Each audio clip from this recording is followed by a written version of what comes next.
Welcome. Today we're going to be figuring out how to change the color of a particular element in your image and replace it with another color. So what I have chosen here is this red fire truck, and I've decided to change this thing to a wonderful hot pink.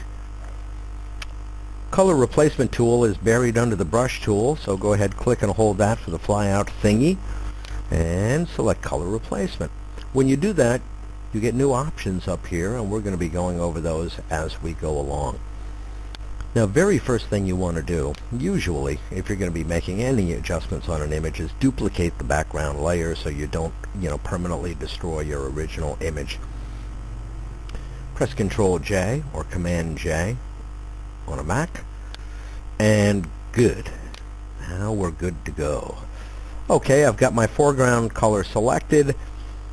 Now, in your application, you may have this little guy clicked on here, and you really don't want this one. This is sampling continuous colors.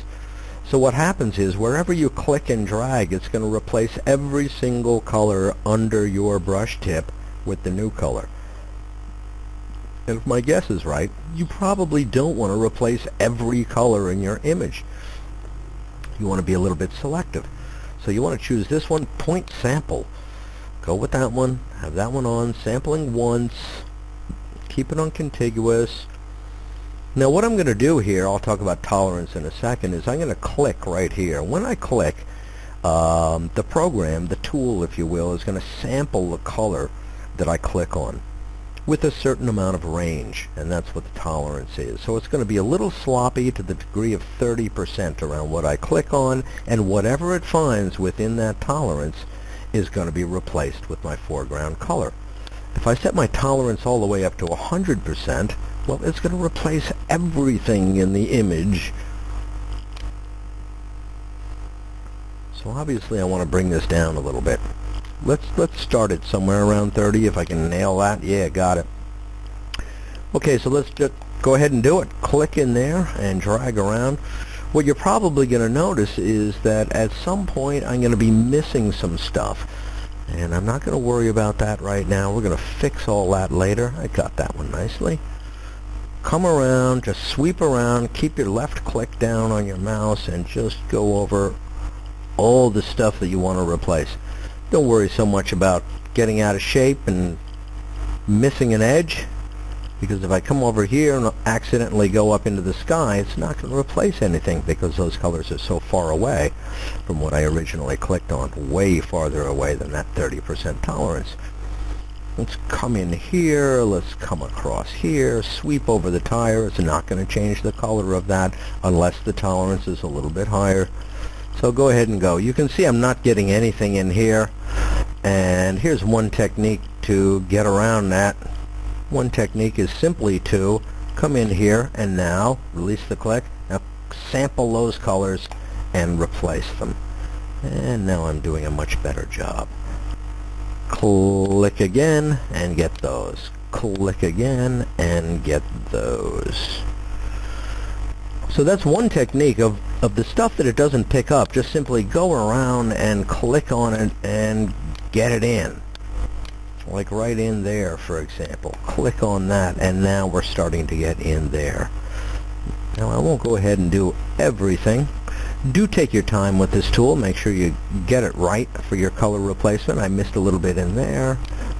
Click there. Perfect. Okay. Missed a little bit in here. Nice. Okay.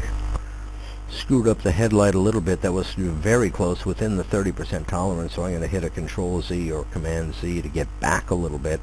See that? Very close in there. So I've got to be careful in here. If I want to get the hood, then I need to click in there, and I got to make sure that I sweep around just the hood. Still some work needs to be done on this, but nevertheless, that's one technique for when you do your sweeping and you're not getting everything. Just click in the new area. It'll sample that new and replace it. Now let me go all the way back to the beginning here, and here's your other technique. If you want to try to get everything in one go, ramp up your tolerance. You do have to be careful with this though, because if I bring this up from 30 to, let's say, even 35, look what happens over here. I'll sample on the reds over here.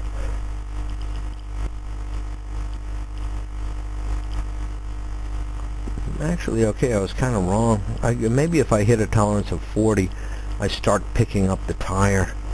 Actually, I think I am. I'm replacing I am. There's a little bit of purple coming in there, isn't it? Let me zoom way in. Yep, I'm getting that in there at a tolerance of 35. So I might want to go ahead and back off of that. Careful with the tolerance. It's really useful. I kind of liked what I was doing with 30% on this one. And go ahead and do that.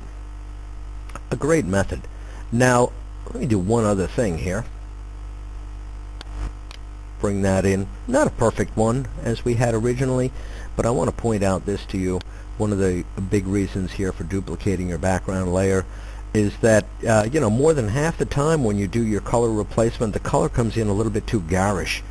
So this is perfect. If you've got it up on your new layer, what you can do is play with your opacity, and you can just pull that down a little bit. Obviously, the more you pull it down, the more it's going to blend into red, but nevertheless, you can mellow it out a little bit and make it look a lot more realistic.